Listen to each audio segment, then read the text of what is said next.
Hello दोस्तों, नहर्स world में आपका स्वागत है। आज हम डेथ विस्परर मूवी पर एक्सप्लेनेशन करेंगे। ये 2023 में रिलीज हुई थी। तो और देर न करते हुए चलिए सीधे वीडियो की ओर बढ़ते हैं। एक कपल खेती का काम खत्म करके आधी रात को घर लौट रहा था। वे बहुत परेशान थे क्योंकि उनकी इकलौती बेटी नट कुछ समय से अजीब हरकतें कर रही थी। वो बहुत बीमार भी थी। वे सोच रहे थे कि उन्हें क्या करना चाहिए। अगर आज नट की तबीयत ठीक नहीं हुई तो वे कल डॉक्टर के पास जाएंगे। बातें करते करते वे दोनों घर पहुंच गए, लेकिन उन्हें कोई अंदाजा नहीं था कि क्या होगा। तभी उन्हें घर के बाहर से अपने बेटे के चीखने की आवाज सुनाई दी। वे घर पहुंचे, लेकिन तब तक बहुत देर हो चुकी थी। नट उनकी आंखों के सामने ही तड़प तड़प कर मर गया। किसी को नहीं पता था कि नट के साथ क्या हुआ था। उस गांव में एक और परिवार रहता था। यात अपनी बहनों को स्कूल ले जा रहा था। रास्ते में यात ने याम से कहा कि आज स्कूल साफ करने की उसकी बारी है। ये सुनकर यात ने अपनी छोटी बहन से कहा कि वो भी उसकी मदद करेगा। यात अपनी बहन से बहुत प्यार करता था। तीनों बहुत खुश थीं, लेकिन तभी सबसे छोटी बहन यात की नज़र एक पेड़ पर पड़ी और यात और याम भी उस पेड़ को देख रही थीं। उसने वहां एक परछाई देखी, लेकिन समझ नहीं पाई कि वो क्या है। हालांकि काफ़ी देर हो चुकी थी, इसलिए वे वहां से चली गईं। आखिर में वे स्कूल पहुंची और जैसा याम ने कहा था, यात और याम स्कूल के बाद एक साथ क्लास साफ कर रहे थे। नैट भी उन्हीं की क्लास में था। नैट याद है, वो लड़की जो शुरू में मर गई थी? याम और यार्ड उसकी डेस्क पर गए और वहां उन्हें कुछ ड्राइंग्स मिली जो नैट ने कुछ दिन पहले बनाई थीं। पूरा स्कूल, यहाँ तक कि पूरा गांव जानता था कि नैट पिछले कुछ दिनों से अजीब हरकतें कर रहा था और वो सिर्फ एक चुड़ैल की तस्वीरें बना रहा था जो काली ड्रेस में खड़ी थी। याम ये तस्वीरें देखकर बहुत डर गया, लेकिन यार्ड ने अपनी बहनों को यकीन दिलाया कि सब ठीक हो जाएगा। अपनी बड़ी बहन की बातें सुनकर दोनों बहनें अब घर की ओर जा रही थीं, लेकिन रास्ते में उन्हें फिर वही पेड़ दिखा और इस बार पेड़ के पास उन्हें वो काली चुड़ैल दिखी जिसने नैट को मारा था। उसे देखकर तीनों डर के मारे भाग गईं। उन्हें समझ नहीं आ रहा था कि वो कौन है। क्या कोई उनके साथ मजाक कर रहा है या ये सच में सच है? रास्ते में उन्हें उनका छोटा भाई याद मिलता है और याद अपनी बहनों को बताता है कि उनके पापा उन्हें बहुत देर से बुला रहे हैं। जब वे घर पहुंचते हैं तो उनके पिता बहुत गुस्से में होते हैं और पूछते हैं, तुम इतने समय से कहाँ थे? लेकिन इससे पहले कि होंग अपने बच्चों को डांट पाता, मंजिला का भाई योस सब कुछ संभाल लेता है और अपने पिता से कहता है कि हमें देर हो रही है, हमें मेले में जाना चाहिए। खैर, सब ठीक है। होंग और मून अपने बच्चों को मेले में ले जाते हैं। सब बहुत खुश हैं और सब मेले का मज़ा ले रहे हैं। लेकिन इसी मेले के बीच में याम की तबीयत खराब हो जाती है और उसे खांसी आने लगती है। याट को ये अजीब लगता है कि याम सुबह तक ठीक थी, लेकिन अब उसे क्या हुआ? लेकिन याम अपनी बड़ी बहन को सलाह देती है कि वो किसी को ना बताए, नहीं तो सब चिंता करेंगे और सबका मज़ा किरकिरा हो जाएगा। यू को लगता है कि सब ठीक है और वे सब कुछ भूलकर फिर से मज़े करने लगते हैं। वे सब एक झूले पर बैठते हैं और बहुत खुश होते हैं, लेकिन तभी यू को झूले के नीचे एक चुड़ैल खड़ी दिखती है और वो उनकी तरफ इशारा कर रही है। चुड़ैल को न सिर्फ यू बल्कि याम और याट भी देखते हैं। तीनों डर जाते हैं, लेकिन तभी चुड़ैल वहां से गायब हो जाती है और याट की तबीयत बिगड़ने लगती है। सब परेशान हो जाते हैं कि याट को अचानक क्या हो गया है और फिर वे मेले से चले जाते हैं। सबको लगता है कि ये कोई मामूली बुखार है जो समय के साथ ठीक हो जाएगा। रात हो जाती है, सब आराम करते हैं, लेकिन याट को कुछ आवाज़ें सुनाई देती हैं, जैसे कोई उसके कान में फुसफुसाकर उसे बुला रहा हो। वो बहुत कोशिश करता है कि बाहर न देखे, लेकिन जब शोर बहुत तेज़ हो जाता है तो याट को उठना पड़ता है। वो खिड़की के पास जाता है, लेकिन वहाँ कोई नहीं होता। बेचारा यांग ये नहीं देख पाता कि पासा उसके पास आ गया है। आगे क्या होता है ये पता नहीं है। कहानी हमें याट के पास ले जाती है। इस बार याट को कुछ आवाज़ें सुनाई देती हैं। जब याट आंखें खोलता है तो वो देखता है कि याम घर से बाहर आ गया है। याट उसका पीछा करता है। वो उसे एक कोने में अजीब हरकतें करते हुए देखता है। इससे पहले कि याट कुछ समझ पाता, याम उसे देखकर चला जाता है। याट को समझ नहीं आता कि याम को क्या हुआ है। क्या ऐसा हो सकता है कि किसी आत्मा ने याम के शरीर पर कब्जा कर लिया हो? कोई नहीं जानता। शायद आपको नहीं पता कि आने वाली कहानी में हम कुछ ऐसा देखेंगे जो आपकी रूह कंपा देगा। तो अपनी सांस रोक लीजिए। अगले दिन याम की हालत में कोई सुधार नहीं होता। उसका बुखार बढ़ता रहता है। योस उसे डॉक्टर के पास ले जाता है। डॉक्टर को लगता है कि हल्का बुखार है। वो कुछ दवा लिखता है और योस उसे घर ले आता है। लेकिन फिर आखिर में उनका बड़ा भाई याक आर्मी से लौट आता है। उसे देखकर सब बहुत खुश होते हैं, लेकिन योस अपने बड़े भाई पर गुस्सा हो जाता है क्योंकि उसे लगता था कि उसका भाई उसे और उसके परिवार को भूल गया है। याक अपने परिवार से मिलकर बहुत खुश होता है, लेकिन वो देखता है कि उसके पिता बहुत गुस्से में हैं, क्योंकि मजदूर धीरे धीरे उसके पिता के खेत से भाग रहे हैं। सभी मजदूर उसकी जमीन पर काम करने से मना कर रहे हैं और ह्यूम को समझ नहीं आ रहा है कि ऐसा क्यों हो रहा है। जब याक मजदूरों से बात करने की कोशिश करता है तो वे उसे बताते हैं कि कुछ समय से उन्हें खेत में एक परछाई दिख रही है और सब मानते हैं कि ये शायद कोई भटकती हुई आत्मा है और अब कोई भी उस जमीन पर काम नहीं करना चाहता। याक समझ जाता है कि अब मजदूर उनकी जमीन पर काम नहीं करेंगे। वो अपने भाई योस को मना लेता है कि तुम, मैं और याट, हम तीनों को मिलकर जमीन पर काम करना होगा। योस भी अपने भाई की बात मान लेता है। जब तीनों भाई जमीन पर काम कर रहे होते हैं तो याट याम को ढूंढने जाता है, लेकिन याम याट के साथ बुरा बर्ताव करता है और उसे जाने के लिए कहता है। याट को ये बहुत अजीब लगता है क्योंकि याम ने उससे पहले कभी इस तरह बात नहीं की थी। शोर सुनकर उनकी माँ आ जाती है। याम मून को बताता है कि याट उसे चिढ़ा रहा है। याट को ये और भी अजीब लगता है। वो सोचता है कि याम झूठ क्यों बोल रहा है। वो रोता हुआ चला जाता है। उसे समझ नहीं आता कि उसकी बहन को क्या हुआ है। लेकिन तभी याम आता है और अपनी बड़ी बहन से कहता है, मैं आज रात तुम्हारे साथ सोऊंगा, क्योंकि याम कल रात सोया नहीं था और मुझे बहुत अजीब तरह से देख रहा था। मैं डर गया था। अब अपनी छोटी बहन की कहानी सुनकर याट सोचने लगता है कि क्या याम को कुछ हुआ है, लेकिन कोई नहीं जानता कि आगे क्या होगा। मून और हंग को किसी काम से शहर जाना पड़ता है, इसलिए वे रात के लिए निकल जाते हैं। जाने से पहले याट अपनी माँ को बताने की कोशिश करता है कि याम को अलग महसूस हो रहा है, लेकिन मून को यकीन नहीं होता। सिर्फ याडी को ही नहीं बल्कि याक को भी लगा कि याम बदल गया है। वो अपने भाइयों को भी समझाता है कि जब से वो लौटा है याम अजीब हरकतें कर रहा है और याट याम के साथ हो लेता है। वे आज रात उस पर नज़र रखने का फैसला करते हैं। रात हो जाती है। तीनों भाई घर के बाहर हैं और तीनों बहनें अंदर हैं। याट को फिर से अजीब आवाज़ें सुनाई देती हैं और वो याम को फिर से घर से निकलते हुए देखता है। वो याम का पीछा करने की कोशिश करता है, लेकिन एक परछाई उसके कान में फुसफुसाती है। याट चक्कर आने की वजह से चल नहीं पा रहा था। वो किसी तरह बाहर निकलता है, लेकिन तभी उसे बाहर से गोलियों की आवाज़ सुनाई देती है। वो डर जाता है, ये सोचकर कि घर में चोर घुस आया है। वो अपनी छोटी बहन को कबर्ड के अंदर छिपा देता है। जब वो बाहर जाता है तो देखता है कि उसके तीनों भाई खेत में गोली चला रहे हैं। बहुत परेशान है। थोड़ी देर बाद याम को वापस लाया जाता है। याम बेहोश है। याट को समझ नहीं आता कि क्या हुआ है। फिर वो खेत की तरफ देखता है और फिर से टहनी देखता है। इससे पहले कि कुछ होता, याक अपने भाई बहनों को अंदर ले आता है। याम बेहोश है, लेकिन याक को समझ नहीं आता कि क्या हो रहा है।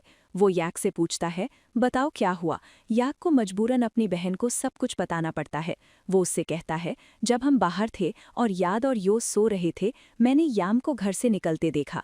मैंने उसका पीछा करने की कोशिश की, लेकिन मेरा सिर घूमने लगा। किसी तरह याक को होश आता है और वो अपने भाइयों को जगाता है और याम का पीछा करता है। तीनों भाई याम को ढूंढने के लिए खेत में जाते हैं, लेकिन उन्हें याम कहीं नहीं दिखता। थोड़ी देर बाद उन्हें आखिरकार चुड़ैल दिखती है। याद है, काली ड्रेस वाली चुड़ैल। उसे देखकर याक रैंडम तरीके से गोली चलाता रहता है, लेकिन किसी भी गोली का चुड़ैल पर कोई असर नहीं होता। वो गोली चलाता रहता है और चुड़ैल हंसती रहती है। आखिरकार वे उन्हें देख लेते हैं। याम मिल जाती है, लेकिन याम बहुत बुरी हालत में है। याक अपने भाई बहनों को बताता है कि उसे शक है कि चुड़ैल ने संध्या को पकड़ लिया है। सब डरे हुए हैं। याक के पास एक प्लान है। वो जानता था कि गांव का मुखिया उनकी मदद कर सकता है। सुबह हो गई है और अब मून और हैंग भी घर लौट आए हैं। याक से पूछता है कि क्या हमें अपने मम्मी पापा को सब कुछ बता देना चाहिए, लेकिन याक अपनी बहन को समझाता है कि उनमें से कोई भी हम पर यकीन नहीं करेगा। मुझे चीफ के पास जाना चाहिए, मैं जाकर सब ठीक कर दूंगा। अब याक को अपने भाई पर पूरा भरोसा हो गया। जाने से पहले याक ने अपनी बहन को पैसे दिए और कहा, अपनी बहनों को बाहर ले जाओ, उनके लिए कपड़े खरीदो, उन्हें खिलाओ, वे दोनों बहुत खुश रहेंगी। फिर याक चीफ को ढूंढने निकला। याम, जो अब जाग चुकी थी, ने याम से कहा कि वो थोड़ी देर में बाहर जाकर खूब मस्ती करेंगे। याम मान गई। बेचारी लड़की तैयार हो रही थी, लेकिन उसने ये नहीं देखा कि मेले में मिली औरत आखिरकार उनके घर में घुस आई थी। उसने याम पर हमला किया, उसके दांत तोड़ दिए और उसे खा गई। याम चिल्लाई और उसकी चीखें सुनकर मून और यार्ड दौड़ कर आए, लेकिन तब तक बहुत देर हो चुकी थी। औरत हंसते हुए भाग गई। उन्हें समझ नहीं आया कि क्या हुआ था और बिना कुछ जाने याक को आखिरकार चीफ मिल गया। सरदार ने याक को समझाया, तुम्हें तुम्हें पता है, पिछले कुछ महीनों से गांव में अजीब चीजें हो रही हैं। कई लड़कियां मर रही हैं। कहा जाता है कि ये सब काले जादूगर के आने के बाद से हो रहा है। लोग ये भी कहते हैं कि चुड़ैल ने एक आत्मा को जिंदा कर दिया है। उस आत्मा ने पहले चुड़ैल के शरीर पर कब्जा किया और अब अपना अगला शिकार ढूंढ रही है। मुझे डर है कि वो तुम्हारी बहन हो सकती है, क्योंकि तुम्हारी बहन से पहले उसने नॉट नाम की एक लड़की को भी मारा था। सरदार की बातें सुनकर याक डर गया। आखिर में वो चुड़ैल के पास गया और देखा कि वो कोई और नहीं बल्कि वही औरत थी जिसे याक ने मेले में देखा था और जिसने बाद में घर पर उस पर हमला किया था। उसे देखकर याक को बहुत गुस्सा आया। वो चिल्लाया, तुमने मेरी बहन के साथ क्या किया है? लेकिन वो औरत याक पर हंसी और फिर उसने आत्महत्या कर ली। याक समझ नहीं पाया कि उसने ऐसा क्यों किया। तब सरदार ने उसे समझाया, अगर अंदर की आत्मा अपनी कैद से भागना चाहती है तो उसे अपने अगले शिकार के दांत खाने होंगे। अगर वो ऐसा करती है तो वो मर सकती है। शांति। अब ये साफ हो गया है कि औरत ने याम का दांत क्यों खाया और अब आत्मा याम के शरीर में घुस गई है। याम को समझ नहीं आ रहा कि क्या करे। आखिर में वो चीफ को वापस घर ले जाता है, लेकिन याम की हालत और खराब हो गई है। जब वो चीफ को देखता है तो हंसता है और उसे मारता है, और चीफ को एहसास होता है कि आत्मा ने याम के शरीर पर पूरी तरह से कब्जा कर लिया है। चीफ चला जाता है, लेकिन याम को समझ नहीं आ रहा कि क्या करे। वे आज रात याम पर नजर रखने और उसे घर से बाहर न जाने देने का फैसला करते हैं। लेकिन वे बेचारे नहीं जानते थे कि चुड़ैल कितनी ताकतवर है। सब जाग रहे हैं लेकिन चुड़ैल सबको सुला देती है। याम खुद को बचाने की कोशिश करता है, लेकिन वो चुड़ैल की ताकत का सामना कैसे करे? वो भी बेहोश हो जाता है। वो उसे जाते हुए देखता है लेकिन कुछ नहीं कर पाता। उसके जाने के बाद याक अपने सभी भाइयों को जगाता है। आखिर में वे उठ जाते हैं। याक अपनी बहन को याम के साथ रहने के लिए मना लेता है और कहता है कि मम्मी और पापा बाहर जाकर देखेंगे। वे पांचों बाहर चले जाते हैं। चांद और हंग को समझ नहीं आता कि क्या हो रहा है। याक अपने माता पिता को सब कुछ बताती है, लेकिन हंग को यकीन नहीं होता कि उनकी बेटी पर किसी आत्मा का साया है। यांग चिल्लाता है, ऐसा कुछ नहीं होता, तुम सब बेवकूफ़ हो, ऐसा कुछ नहीं होता। लेकिन तभी आसमान से पत्थर गिरने लगते हैं और दूर से हल्की हंसी सुनाई देती है। हंग को भी एहसास होता है कि उसके बेटे सच कह रहे हैं। याक अपने भाइयों को मनाता है कि वे अलग अलग खेत में जाकर याम को ढूंढें। याक बहुत गुस्से में है। वो चिल्लाता है, अगर हिम्मत है तो मुझ पर हमला करो, मेरे पास आओ। वो चिल्लाता हुआ खेत की तरफ भागता है। चुड़ैल भी ये सुन लेती है और तय करती है कि याक उसका पहला शिकार होगी। बनेगा याक का पीछा करता है। याक एक आवाज़ सुनता है और गोली चलाता है, लेकिन उसे पता चलता है कि ये उसकी माँ है। वो अपनी माँ के पास जाता है, लेकिन तभी चांद हंसता है। उसे पता चलता है कि ये उसकी माँ नहीं बल्कि वही चुड़ैल है। याक का पीछा करता है। किसी तरह ये एहसास होने पर कि चुड़ैल कितनी खतरनाक है, याक भाग जाता है। याक बहुत परेशान था। वो घर पहुंचता है और दरवाज़ा खटखटाता है। वो कहता है, दरवाज़ा खोलो याक, मुझे अंदर आने दो, मैं याम हूँ। याक को पता चलता है कि ये वही चुड़ैल है। वो याक को धमकाता है, कहता है कि वो उसे और उसके परिवार को मार डालेगा। याक की ताकत से सब डर जाते हैं। अगले दिन वे आखिरकार ओजा को बुलाते हैं। ओजा उनके घर पहुंचता है और उसकी नज़र उसी पेड़ पर पड़ती है, लेकिन वो कुछ नहीं कहता। वो अंदर यैम के पेड़ के पास जाता है। वो यैम के पेड़ के पास जाता है और प्रार्थना करने लगता है, जिससे यैम का पेड़ दुखने लगता है।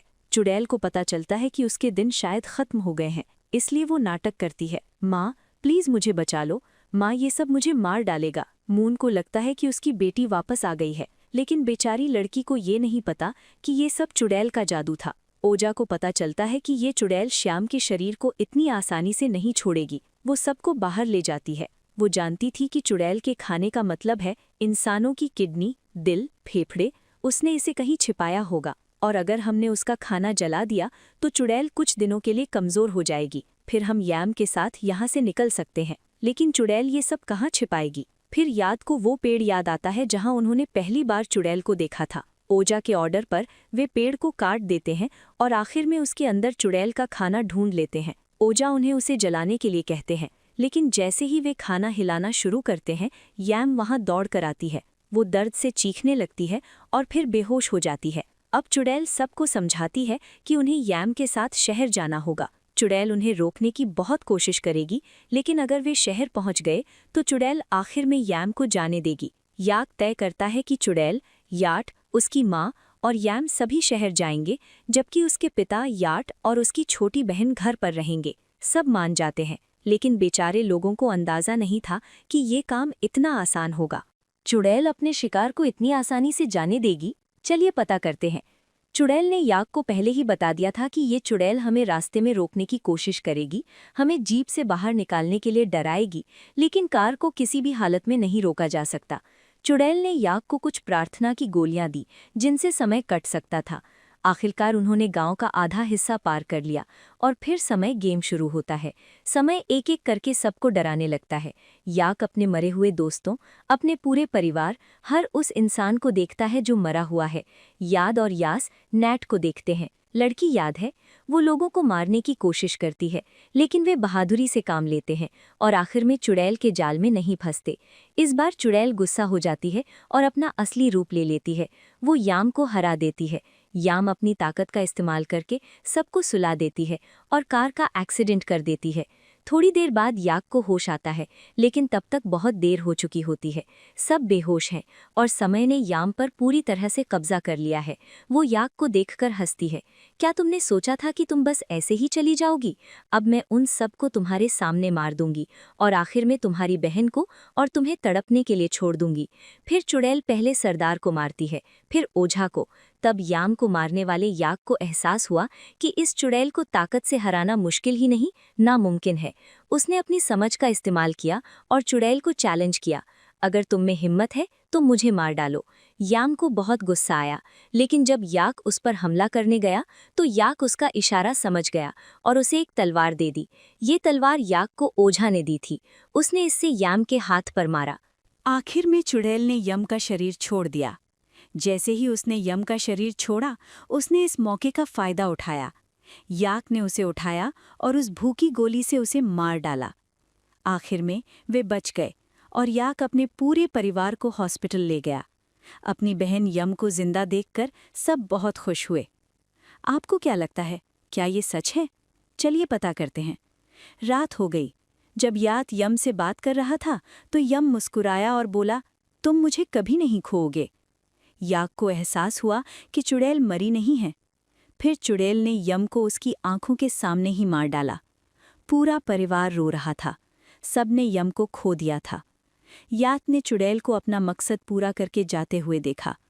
यम इस खुशहाल परिवार को छोड़ गया था। याक ने तय किया कि वो बदला जरूर लेगा। जब तक वो समय बर्बाद नहीं कर देता, वो चैन से नहीं बैठेगा। क्या आपको लगा कि ये कहानी यहीं खत्म हो जाएगी? बिल्कुल नहीं।